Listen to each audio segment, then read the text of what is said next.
José Luis Arranz como cada día y con toda la actualidad que llega de la mano de nuestro compañero. José Luis, buenos días. Buenos días. ¿De qué vamos a comenzar hablando hoy? Bueno, hoy vamos a empezar hablando de las fotos, porque terminamos el asunto Sí. que comenzamos ayer. Los tres diarios dedican la fotografía de portada al tema que ayer, si recuerdas, interrumpió la revista de prensa, que fue la concentración ante la Junta de Andalucía. El diario de Córdoba, con una foto que firma Paco González, titula "La desesperación de la hostelería y el ocio", y se ve a un grupo de empresarios del sector tanto de la restauración como del ocio nocturno. En el diario El Día, la foto la firma, la firma el propio diario El Día. La hostelería reclama un rescate, dice. La foto muy parecida a la que veíamos antes en el diario Córdoba. Y la portada de la ABC de Córdoba, también la foto muy parecida, en este caso de Valerio Merino: "Los hosteleros piden ayuda". Bueno, ya hablamos ya de este asunto. La hostelería se siente especialmente golpeada y lo es, ¿no? Por el tema de la pandemia, fundamentalmente porque cada vez que se plantea una restricción afecta el primero a la hostelería. Sabemos que incluso locales de ocio que no les permiten abrir, que se cerraron y que algunos no pueden abrir, otros no les deja directamente. Se restringieron también la hora de apertura, que también limita sus posibilidades de negocio, se limitan los aforos, se perjudica especialmente el negocio en los bares. Y había una cosa que sí que tenían razón ayer. Muchas cosas tienen razón, pero una especialmente, que es que cuando tú luego vas a otros sitios y encuentras aglomeraciones, que las hay, tanto en supermercados donde no hay aforos, en los autobuses, comentamos en la redacción que los autobuses van totalmente apiñados y no hay ningún tipo de separación entre las personas, la gente se agarra a la barra, que no se limpia cada vez que cambie de usuario. A ellos sí que le exigen limpiar tanto la barra como las mesas, sillas, que es que cambia a un usuario. Y los autobuses, por ejemplo, no. El supermercado es cierto que te limpian las cestas con las que compras, o no, porque hay algunos que se cogen directamente usuario a usuario. Es decir, tienen razón en que con ellos se está siendo especialmente estricto en la ejecución de sus medidas. Ayer conocimos que se plantea una serie de ayudas para la hostelería, tanto para el alquiler de locales de hostelería como los de ocio infantil, que también está muy perjudicado, el tema de cumpleaños y tal. Ludotecas. Ese tipo de cosas se ha quedado totalmente parado. Y hay unas ayudas de hasta 900 euros para los locales de restauración y hasta 1.200 para los de ocio infantil, que es una forma de que al menos puedan pagar el alquiler cuando no hay... Para paliar un poco... Es decir, la situación es especialmente grave y lo es más porque en números absolutos Córdoba depende del sector turístico. Hemos hablado mucho en este programa a lo largo de los años de la dependencia que tiene Córdoba del sector terciario. Hay provincias donde hay o ciudades donde hay industria y la industria pues no depende de que haya buen sol, de que haya buen clima, de que haya una temporada alta o baja. La industria funciona del 1 de enero al 31 de diciembre, mientras que el sector terciario, el nuestro, que es sector servicios fundamentalmente dedicado a la hostelería y al turismo, pues depende del sol, depende de que haya buen tiempo, depende de las campañas. Si encima este año ha coincidido que la pandemia pilló la Semana Santa, luego el mes de mayo, luego el verano, que ya en una zona no es tan baja, y ahora va a pillar probablemente la temporada media, la segunda temporada alta, la de otoño, todo apunta a que la Navidad estará muy perjudicado. Vamos a cerrar un ciclo entero, anual, donde no hay ningún tipo de alternativa. Creo que hace falta cambiar el sistema productivo. Se habla mucho de eso durante muchísimos años, pero la ciudad donde hay un monocultivo, en el caso de Córdoba, que es el turismo, creo que especialmente más. Córdoba, hasta hace 30 años, había otro tipo de actividad, había industria, poquita, pero había, y se ha ido cambiando todo por el sector turístico. Recuerdo que el primer plan estratégico, creo que fue del año 91, ya abundaba en estas circunstancias. Córdoba, por su situación geoestratégica, como centro de Andalucía, como la cabeza de entrada de España también, del resto de España en Andalucía, y por su cercanía a aeropuertos internacionales como el de Sevilla y el de Málaga, tiene una situación envidiable. Y eso se suma al patrimonio histórico-artístico, que es el mejor sin duda del sur, probablemente de toda España. Claro, estaban todos los ingredientes. Lo que nadie pensó es que si se ponen todos los huevos en el mismo cesto, si hay un día que se rompe el cesto, pues no te quedas sin ninguna alternativa. Mientras que otras provincias han apostado por el turismo, pero no han abandonado el sector industrial, incluso el sector agroindustrial, porque vale que a lo mejor sea complicado levantar una fábrica de coches hoy en Córdoba, pero sí que se puede apostar por la agroindustria, porque tenemos ese sector también, el del aceite, el del vino, el del cítrico, que creo que se podía seguir invirtiendo ahí. Sí. Creo que hemos puesto todo el esfuerzo en un sitio y cuando el sitio no funciona, pues pasa lo que pasa, que ahora hay muchísimas familias en Córdoba con dificultades extraordinarias, porque la industria está funcionando. Sí. Es verdad que hay una crisis de consumo. Bueno, pues se venderán menos coches, pero ya están hechos los coches y ya los venderemos cuando la cosa cambie. Pero es que en el caso de la hostelería, la tapa de callos que no venda hoy no la va a vender mañana. Eso es un problema que tendrá, y locales de ocio que no pueden abrir hoy no van a funcionar mañana. Entonces creo que ese sector está especialmente golpeado y que hace falta una ayuda específica para este sector. Más que nada, como te digo, porque hemos volcado todo el esfuerzo hacia ese sector, ¿no? Y hablamos ya ayer, la judería, tú pasas por la judería, que yo es un erial. No se ve un alma. Así es. Claro, y dice, si Córdoba vive de estas calles y no hay nadie en estas calles, pues la ciudad está paralizada. Claro. ¿No? Luego vamos a volver a un tema de crecimiento vegetativo al final de la sección y veremos lo peligroso que es en ese sentido. Bueno, eso en cuanto a las fotos, como te digo, las tres fotos son para lo mismo. El diario Córdoba sigue hablando también de la COVID, y en este caso de la provincia de Lucena. Titula 4 columnas, Lucena pide apoyo a la Junta para detener la expansión del COVID-19. Un asunto que viene en todos los periódicos, en el diario El Día también lo he leído. Lucena restringe hasta el límite, entre comillas la palabra límite, los movimientos, y en ABC también hay páginas interiores el asunto de las restricciones de Lucena. Bueno, Lucena es una ciudad, dice Lucena cierra mercadillos e impone restricciones a la hostelería para frenar contagios. Lucena es la segunda ciudad de la provincia de Córdoba. Es cierto, una distancia importante de la capital. Lucena anda en torno a los 40 y tantos mil habitantes. Córdoba capital pues está por encima de los 300.000, con lo cual es verdad que es casi la décima parte de Córdoba.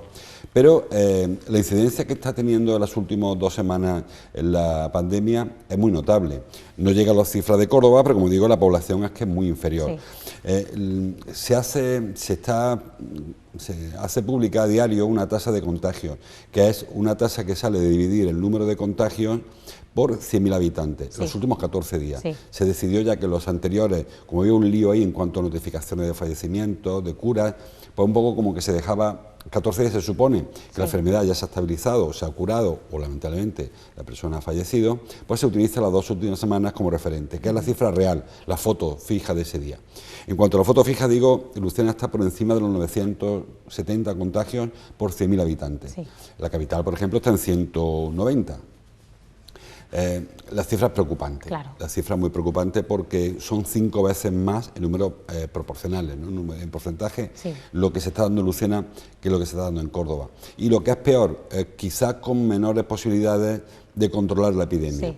Córdoba tiene un número importante de Policía Nacional, de Policía Local, de Guardia Civil, incluso el Ejército, que podría en un momento dado, como ha ocurrido en otras ciudades, en caso de riesgo, ocuparse de hacer cumplir las ordenanzas que se pongan en marcha, o las directrices o los decretos. Lucena tiene sus limitaciones.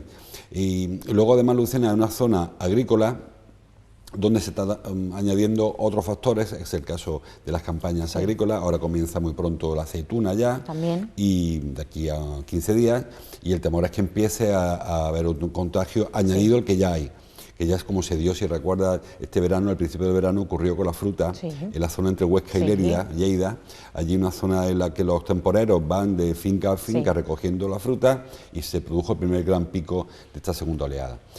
Bueno, pues se teme que ahora con la aceituna, este año va a haber una buena campaña de aceituna, va a haber que recoger mucha aceituna, y eso va a movilizar a muchas personas. Y ese es el segundo temor, o el temor a que la ola esta, la segunda ola, tenga un tercer rebrote.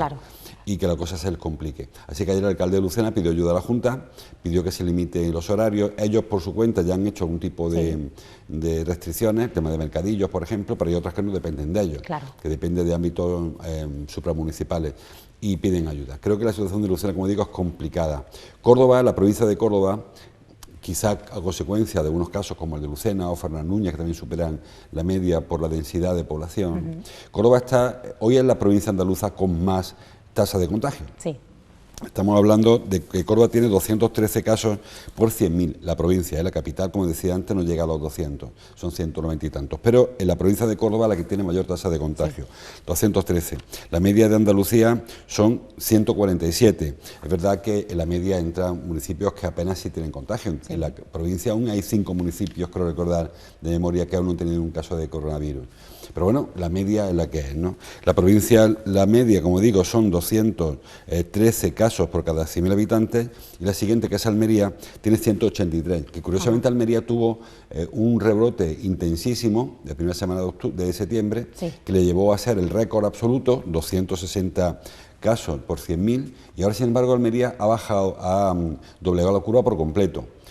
Sigue creciendo un poquito, las tasas de activos van bajando, cada vez que hay menos personas enfermas en Almería, y bueno, pues se ha conseguido doblegar la curva. Se ha tardado en hacer eso casi un mes, pero bueno, se ha conseguido. Se ha conseguido. Sobre todo se ha conseguido antes de que lleguen los siguientes rebrotes, que es lo que se teme, ¿no? Que se superpongan las oleadas, porque tenemos claro ya que esto va a base de empellones, ¿no? El problema de Lucena, por ejemplo, todo el que conoce Lucena habla de que curiosamente ha coincidido con las fiestas de la Celitana, que no ha habido, pero aún así hay una tradición de ir al pueblo, de ver la familia, de verte con los amigos. Y bueno, pues ha disparado la cifra. Igual ha ocurrido con otros sitios donde, coincidiendo con una celebración, pues ha habido un repunte. El caso de Lucena se ha ido de las manos y estamos en cifras, como digo, pues cercanas a las que, o por encima de las que tiene Madrid. 900 casos por 100.000, es verdad que en porcentaje no hay problema de asistencia, de presión asistencial, porque son pocos los casos, son en total 411. Pero bueno, una cifra en porcentaje muy preocupante. Claro, a ver, por acabar con los números, que a mí no me gustan mucho. Andalucía está entre los 213 de Córdoba y los 66 de Huelva, que es el milagro onubense, que no ni sube ni baja, tiene una tasa muy pequeñita, al día se registran 4 casos, 6 casos, una cosa que bueno, nadie sabe cómo se está haciendo, pero se está haciendo, así que felicitarle. Y en España, la tasa mayor la tiene Madrid con 722 de comunidad autónoma, y Asturias la menor con 98. Andalucía está en medio con 140 y la media española está en 281. Es decir, que a pesar de todo lo que hemos dicho, Córdoba, tanto la capital como la provincia, está por debajo de la media nacional. Es verdad que Lucena se dispara, con son casi 1.000, y algunos otros municipios, Fernández Núñez también está por encima, hay algunos otros municipios que están saliéndose también muy por encima. En Valsequillo también, pero muy pequeñito, de los más pequeños de Córdoba. Claro, en cuanto que tenemos pocos de contagio, porcentualmente se disparan las cifras, ¿no? O sea, que no es tan significativo, porque creo que hoy, más que las tasas que sean preocupantes, sigue preocupándonos la presión asistencial. Mientras que no tengamos problemas para atender a los enfermos, pues se supone que no ocurrirá nada. Claro, dirán, si la gente se está muriendo. Bueno, es cierto, y tampoco hay que, en ese sentido, hay que lamentar todas las víctimas, ¿no? Pero que hay una serie de casos que todos los años se producen de defunciones a consecuencia de neumonía. Porque la neumonía, cuando afecta a una persona mayor, es la causa de mortalidad quizás más elevada que haya, ¿no? Porque son personas que ya tienen problemas, patologías previas de insuficiencia respiratoria, insuficiencias cardíacas, que en cuanto que se le agrava con una neumonía, en caso de la COVID, además suele ser bilateral, afecta a los dos pulmones, pues suele ser definitivo, ¿no? Es decir, que no quiero decir que haya que conformarse con los que fallecen, que por supuesto creo que hay que pelear por cada una de las vidas que estén en riesgo, pero hay una serie de fallecimientos que, si no hubieran fallecido por la neumonía, quizás pues hubiera habido una bronquitis, porque son crecimiento bastante habitual, lamentablemente habitual, ¿no? Pero son 140 personas que han fallecido en Córdoba durante la pandemia, que, bueno, si miramos el año pasado, hemos comentado una vez, nos ha sorprendido, en Córdoba ha muerto menos gente durante la pandemia que el año pasado, por todas las causas. Por todas las causas. ¿Por qué? Pues quizás porque hemos evitado esa enfermedad, pero hemos dejado otras. En este caso hemos cerrado otras y hemos dejado abierta la siguiente. Es decir, que hay una serie de factores que en este caso tampoco podemos pretender, ojalá, que no muriera nadie.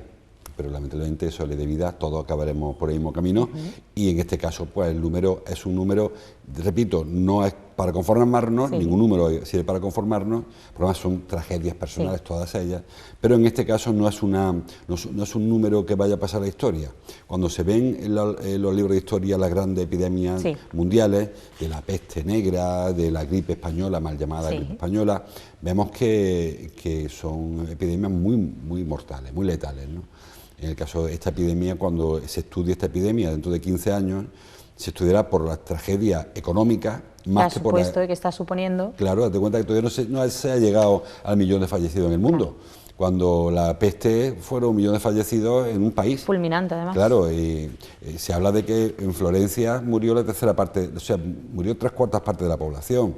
En Córdoba casi la mitad de la población, es decir, que eso sí era una epidemia muy letal. En este caso, a pesar de todo lo que venimos diciendo siempre y manteniendo precauciones, intentando que no se propague el virus, pero no va a pasar la historia, y ojalá no cambie algo como para que eso ocurra, por la letalidad. Va a pasar la historia por las consecuencias, porque provocó un confinamiento global, mundial, porque afectó a todos los países del mundo, por todas esas circunstancias, pero no por su letalidad. Es decir, que donde yo iba al principio con el mensaje, que me he liado, que mientras que no haya problemas asistenciales y se controlará la letalidad, y habrá un número de fallecidos pues similar. En el caso de Córdoba hay ciudades como le pasó a Madrid, que se disparó, por supuesto, pero en donde hay menos incidencia no va a ser reseñable en ese sentido de la pandemia. Dicho todo lo cual, hay que seguir manteniendo distancia de seguridad, los protocolos, la precaución de cada uno y evitar lo posible por los contactos. Y sobre todo las personas que tengan más factores de riesgo, que son las que más nos preocupan. Bueno, pues seguimos. Continuamos.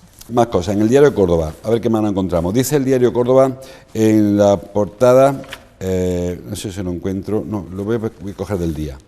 El titular de apertura del día: patinetes y bicicletas no podrán ocupar calles peatonales y aceras, dice. Está en el Córdoba, pero no sé dónde está, pero tiene que estar seguro. Sí. Es un anticipo de la ordenanza de la movilidad urbana que ayer hizo el concejal responsable, Miguel Ángel Torrico, responsable delegado de movilidad. Una ordenanza que se está preparando. Sí. Es un apunte de lo que va a ser.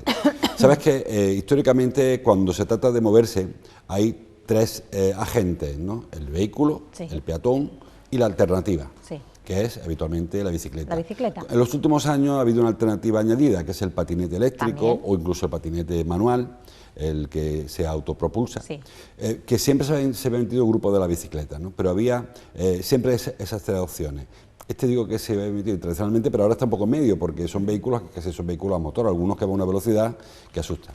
Bueno, pues en esa pelea entre peatones, vehículos y bicicletas, cada uno apuesta por un sitio, ¿no? Y normalmente en los últimos años se ha ido apartando al coche, que parece el más agresivo, el que más invade, el que más perjudica, de esa pelea, y se ha ido dejando espacio tanto al peatón como a la bicicleta. Hablo de calles peatonales, de carriles bici o de vías lentas de circulación. Esta ordenanza, a mi entender, quizá ha hecho a pelear el peatón con la bicicleta, más que con el coche. Ha dejado el coche donde está, y lo que propone, como dice el diario El Día, es que las bicis y los patinetes no puedan circular por las calles, ni por las peatonales ni por las aceras, que tienen su sentido. Yo digo que no lo tenga, porque es verdad que hay bicicletas que ocupan las calles y que es un peligro andar porque, sobre todo cuando hay muchas bicicletas, ¿no? Pero creo que se ha enfocado quizás mal el problema. Es decir, yo entiendo que se diga, la bici fuera de la acera, pero no me las mandé a la carretera, porque entonces ahí estamos invitando al ciclista, sobre todo el que va con críos, a no coger la bici, porque yo por un carril bici voy con un menor, por la carretera me lo pienso, porque hay algunos conductores de coches que igual no respetan lo que tengan que respetar. Entonces, si la opción es o voy en bici por la carretera o voy en coche, pues voy a ir en coche. Entonces yo creo que en este debate entre peatón, carretera, peatón, coche y bicicleta, se ha apartado un poco el foco, ¿no? Yo creo que la ciudad no puede, tal y como está enfocada la ciudad, hace falta el vehículo a motor en muchas ocasiones, no voy tampoco a ser extremista en ese asunto, pero habrá que ir intentando reducirle espacio, ¿no? Intentando llevárselo a un área de la movilidad y dejar la otra, pues, que son más sostenibles, son más respetuosas con el medio ambiente, son menos contaminantes, son más sanas, son más saludables, que son el caminar y el ir en bici. Yo veo lo de los patinetes eléctricos, estos motos eléctricas, como sea, ahí lo saco un poco ahí del concepto, ¿no? Pero creo que la ordenanza no está mal enfocada, repito, es un apunte.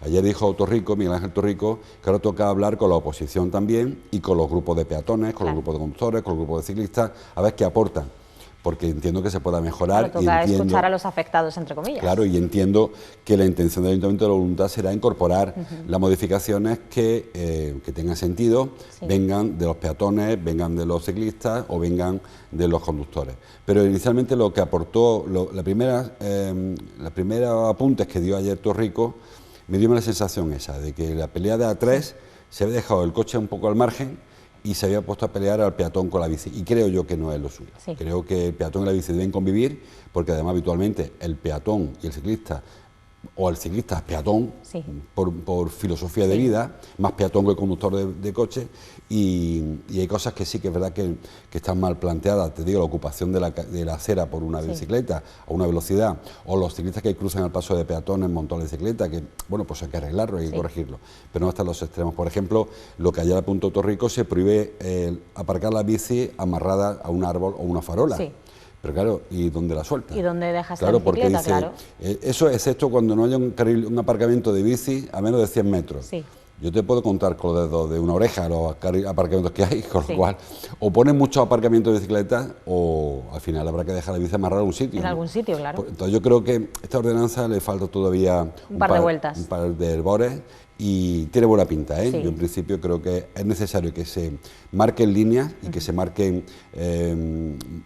líneas rojas y límites por un lado y por otro, pero en principio creo que hay que mirar más al coche y más restringir, sobre todo en una zona que son trayectos innecesarios de vehículo a motor, que ponerse a pelear entre el coche, entre el peatón y la bici, y si pueden ir o no por la bicicleta, que yo creo que se puede evitar alguna cosa, pero hay aceras muy anchas y que a lo mejor no pasaría nada por marcar alguna separación. En fin, ahí está el asunto, supongo que se tendrá más debate. Seguro que sí. Y espero que lo veamos pronto.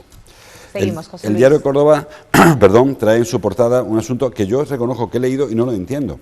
Dice en el cintillo: un consejo velará por el olivar. Ayer lo anunció, ayer hubo pleno de la Diputación, pleno telemático, por cierto, que siguen sin reunirse los diputados, lo hacen por internet. Y en ese consejo, en ese pleno se anunció la creación de un consejo por el olivar. Consejo que presidirá el presidente de la Diputación, estará la vicepresidenta también, el delegado de Agricultura de la Diputación, se ha invitado a otras instituciones, a la Junta, a la subdelegación del Gobierno y también a los sindicatos y asociaciones agrarias, ¿no? Para crear un consejo que no quedó claro, o al menos no me queda claro a mí, para qué sirve. Porque dice Antonio Ruiz, dice la Diputación en su nota de prensa, que el Consejo va a ser una especie de órgano que vigile que se pagan precios justos por el aceite, o que se pagan salarios en condiciones, las condiciones de los temporeros, o cómo funciona el mercado del olivar. Sabes que todos los años el olivar es muy predecible. Si hay mucha cosecha, el precio se va a caer; si hay poca cosecha, se va a disparar el precio, pero hay problemas en cuanto a almazaras que no tengan trabajo, también habrá problemas con las peonadas, porque la becería es la que es. Si este año hay una buena cosecha, la que viene será regular, si será mala, porque el olivo en ese sentido es muy fácil de predecir. Luego el tema del olivar de alto rendimiento y el de bajo rendimiento, el que está en pendiente, que es mucho más caro de producir. Luego está el tema del regadío, todo el mundo riega el olivar ahora, no hay agua para todo el olivo. Es decir, que hay una serie de factores, pero no sé este consejo hasta qué punto, si es solo consejo, va a ser más un observatorio del olivar con pocas competencias, porque competencias ejecutivas yo no se las veo, la Diputación no tiene competencias para actuar en nada, más allá de conceder subvenciones para alguna actividad, que para realmente ser un órgano que vele por el buen estado de salud del olivar. No me parece mal que exista un observatorio, existe en muchos sentidos, en muchos otros campos, en el turismo, en el agua, en muchos observatorios que van vigilando cómo evoluciona para poner medidas antes de que ocurra algo irremediable. Pero en cuanto a competencia, repito, que no acabo de verlo, y supongo que también nos explicarán cómo va. La composición la sabemos ya, falta por confirmar que todo el mundo acepta o no, pero las competencias no las tenemos. Yo no las tengo claras y yo he leído la información en varios periódicos. Pues más cosas. También pendientes de eso. Muy rápidamente. José Luis. Dice el diario Córdopolis, el diario digital, que Córdoba, y por eso lo hilaba yo antes, te dije crecimiento vegetativo, Córdoba 2035, 2 puntos, una provincia con 45.000 habitantes menos y muy envejecida. Bueno, en principio yo hubiera apartado las dos cosas. Es una proyección que ha hecho el INE, Instituto de Estadística, para 15 años. ¿Cómo va a ser España en 15 años? España va a crecer, creo que son 3 millones de habitantes más lo que se le vaticina para de aquí a 15 años, incluso otros 3 más hasta el 2050. O sea que sigue creciendo España. 48 millones, 2025 creo, hablo ahora de memoria, y 50 millones en el 2050. Pero Córdoba, sin embargo, no. Córdoba retrocede, la provincia de Córdoba retrocede. Sí.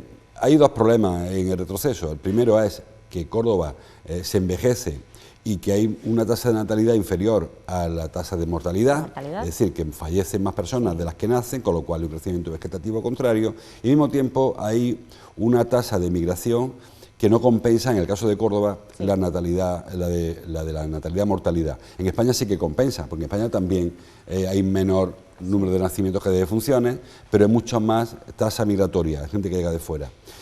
Claro, te hace dos preguntas. Primero, ¿por qué nacen menos niños de los que mueren, de las personas que mueren? Hará falta un tipo de incentivo público para facilitar, que yo creo que no es un tema de un cheque bebé, que te den 50 o 200 o 500 euros no te resuelve la vida, pero sí hay que hablar de conciliación familiar, sí hay que hablar de ayudas a las guarderías, sí que hay que hablar de otro tipo de cosas que no se está abordando. Claro. Un país que se ve que envejece, que las mujeres cada vez tienen los hijos más tarde, que eso da tiempo de tener un hijo o dos, porque la edad biológica es la que es, y al final no da tiempo a más, y que tenemos ese problema y se va viendo venir con el tiempo. Sí. Y el segundo, el tema de la migración, ¿por qué Córdoba tiene un saldo negativo migratorio? Porque no es atractiva para otros lugares, porque no viene gente a Córdoba, o vienen, pero quizá incluso salen más de los que vienen. Entonces es un elemento que también habría que trabajar. Sí. Yo creo que ese tipo de estadística debe servirnos no solamente para verlas, comentarlas, reírnos o lamentarlas, sino para corregirlas. También. Tanto en el tema de la natalidad, crecimiento vegetativo, que creo que estamos a tiempo, no para de aquí a 5 años, pero sí a lo mejor a medio plazo para corregirlo, y el tema de la migración igual, porque Córdoba no es una provincia atractiva para que la gente venga desde dentro de España, de otros lugares, a vivir a Córdoba. Hemos visto movimientos masivos hacia la Costa del Sol, algunos están volviendo, porque tampoco era la panacea que se pensaba todo el mundo, gente que se fue al Reino Unido que está volviendo también. La migración no es agradable en general, la gente que se va porque tiene más remedio. Bueno, hagamos que la gente no se vaya y que incluso hagamos nuestra ciudad, nuestra provincia atractiva. Y repito, creo que no se puede uno conformar con ver la estadística, comentarla, que sea de una charla de bar y dejarla ahí. Yo siempre que hablo de estadísticas lo comento igual, digo de proyecciones. El paro va a ser de 20 puntos el año que viene. Bueno, pues arreglémoslo. O sea, no me vale con que me lo digas. Quiero que me lo digas y que me lo arregles, porque los problemas no hay que enumerarlos, hay que solucionarlos. Claro. En este caso, si se cree que es un problema, que yo soy de los que piensan que no hay que crecer siempre, que una ciudad con 300.000 habitantes está bien, una provincia con 800.000 está bien, no tiene por qué crecer siempre y convertir Córdoba en una gran megápoli con millones de habitantes, pero que sea porque la decisión nuestra sea una ciudad cómoda, media, etcétera, no porque la gente esté huyendo o esté falleciendo sin que haya un relevo generacional, que creo que ese será un problema. Hay muchas más cosas, pero se lo dejo, el deporte a Nacho y a Raúl. Y el resto, pues para mañana o que la gente lea el periódico. Efectivamente, mañana volvemos a tenerte aquí a las 12 de la mañana, José Luis, para analizar toda la actualidad. Gracias por estar con nosotros.